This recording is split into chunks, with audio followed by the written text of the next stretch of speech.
Hi guys, welcome back to my YouTube channel CA learners. तो आज के video में मैं आपको बताने वाली हूँ कि सीए इंटर में जो हमारा सब्जेक्ट होता है ऑडिट, जिसके नाम से अच्छों की बैंड बज जाती है, उस सब्जेक्ट को आखिर पूरा कैसे रिवाइज करेंगे 1.5 डेज में। तो मैं आपको इसके लिए कितनी अच्छी इफेक्टिव स्ट्रेटेजी बताने वाली हूँ कि आप लोगों को जब आप इसको फॉलो करोगे आपको मज़ा आ जाएंगे फॉलो करते वक्त।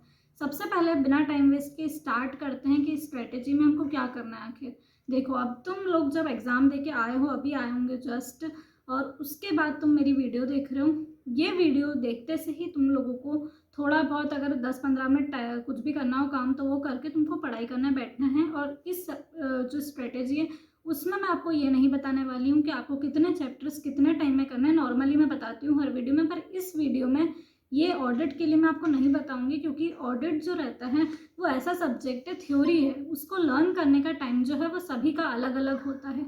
इसमें एक बात मेरी बस इतनी सी गौर करना कि कितने चैप्टर्स होते हैं। ऑलमोस्ट 14 से 15 चैप्टर्स होते हैं, और उसके अलावा और जाने क्या क्या होता है ऑडिट में। और इतना सब करना हर एक बच्चे के लिए पॉसिबल नहीं है, और मेरे हिसाब से हो सकता है कि आप लोगों का पूरा रिविजन ना हो पाए।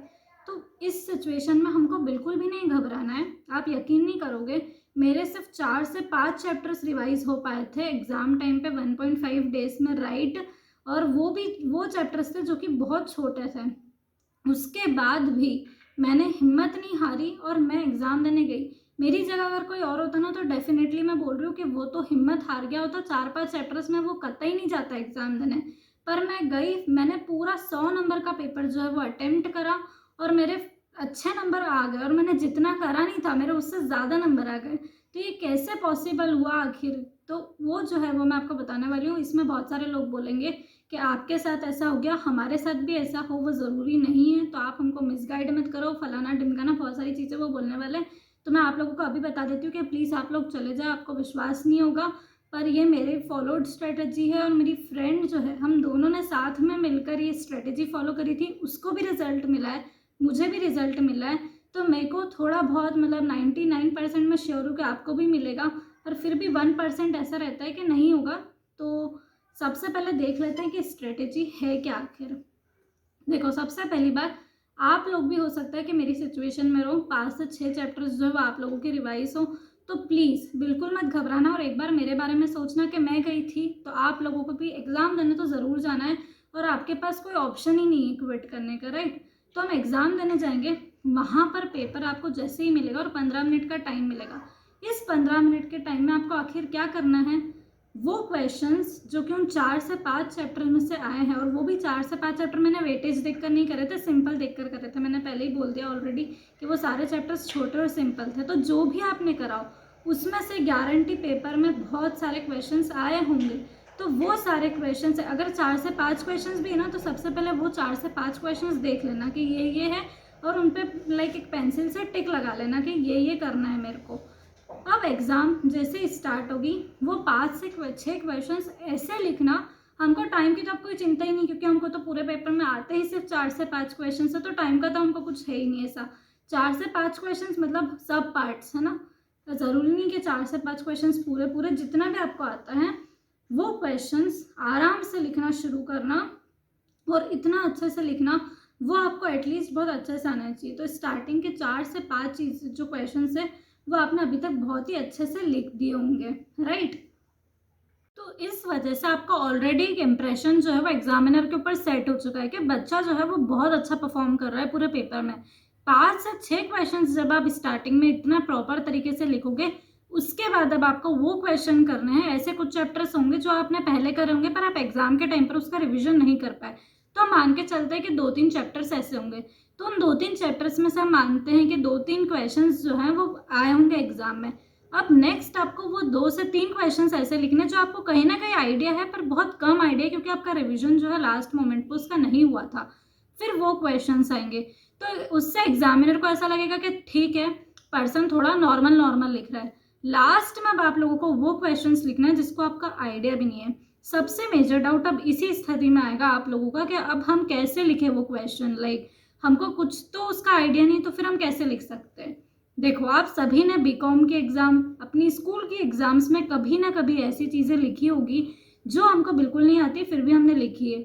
हमको वर्ड्स का मीनिंग समझा देना है, कुछ भी इन द सेंस, मतलब अगर कुछ भी, मतलब गाना, ऑफ कोर्स ऐसे गाने मूवीज़ के पूरे थीम वगैरह नहीं, ऑफ कोर्स उससे रिलेटेड आपको जो भी आ रहा है, जैसे अगर केस स्टडी टाइप क्वेश्चन है तो आपका जनरल लॉजिक क्या कहता है कि क्या होना चाहिए, अगर कोई नॉर्मल क्वेश्चन है तो आप किसी और क्वेश्चन का आंसर उसमें लिख सकते हो।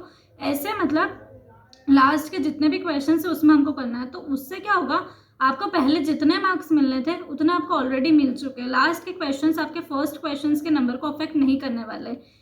तो इसमें क्या होगा कि लास्ट के जो क्वेश्चन है उसमें अगर आपको वो इंसान अगर उसका बहुत अच्छा इंप्रेशन हो गया आपके सामने, तो अगर वो 1 से 2 नंबर भी हमको पर क्वेश्चन देता है, तो अगर हमने 5-6 क्वेश्चन ऐसे अटेम्प्ट करे जो हमको बिल्कुल भी नहीं आते थे, तो अगर उनका वो हमको पर क्वेश्चन अगर 1 से 2 नंबर भी मिल रहे हैं तो हमारे 5 से 10 नंबर यूं ही बढ़ जाएंगे।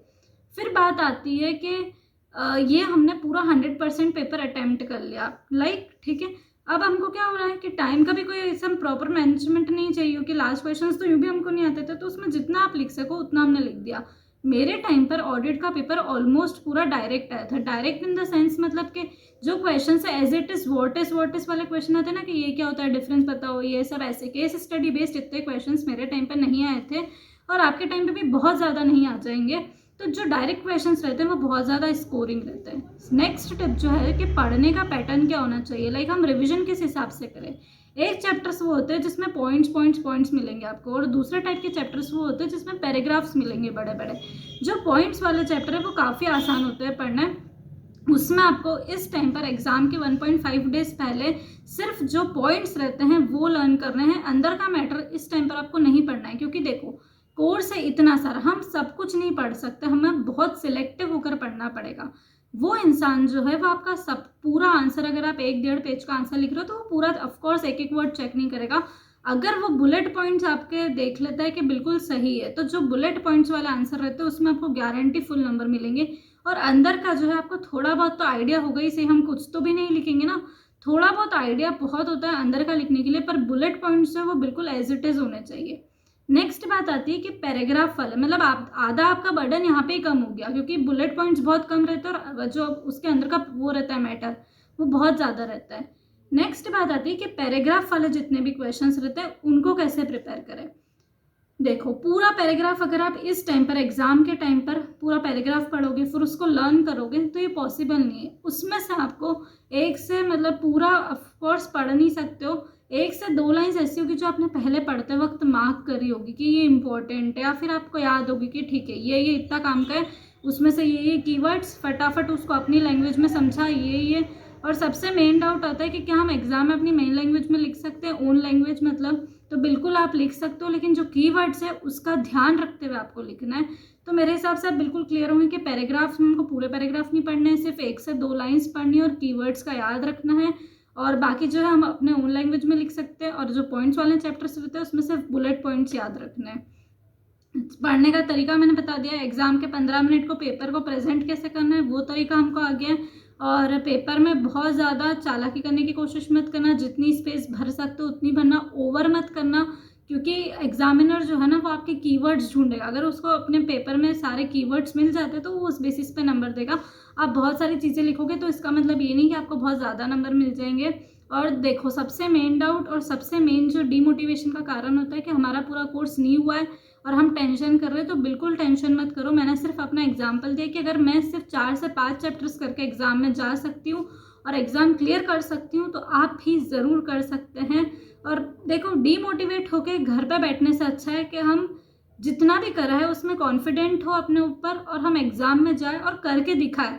यानी कि मेरी जो मिसाल मैं आप लोगों को दे पा रही हूँ, आप अपनी मिसाल आगे वाले आपके जूनियर्स को दे सको कि देखो हमने करा तो तुम भी कर सकते हो। तो हमको जो है इस परंपरा को आगे बढ़ाना है, तो आप लोगों को एक मिसाल बनना है कि कर सकते हैं। बात आप हो सकता है 3 से 4 चैप्टर्स करें और आपका भी क्लियर हो जाए, तो आपको आगे मिसाल बनना है। डीमोटिवेट बिल्कुल भी नहीं होना है, और डीमोटिवेट होने से कुछ भी नहीं होगा। नेक्स्ट अटेम्प्ट शिफ्ट होते रहेंगे। अभी टाइम है जो करना है, पूरी अपनी 100% तैयारी के साथ जाओ, एग्ज़ाम दो और आप ज़रूर क्लियर होगे अगर मन में विश्वास है तो। So thanks for watching this video. पसंद आई हो तो वीडियो लाइक करना ना भूले, चैनल को सब्सक्राइब करना ना भूले। Thanks for watching.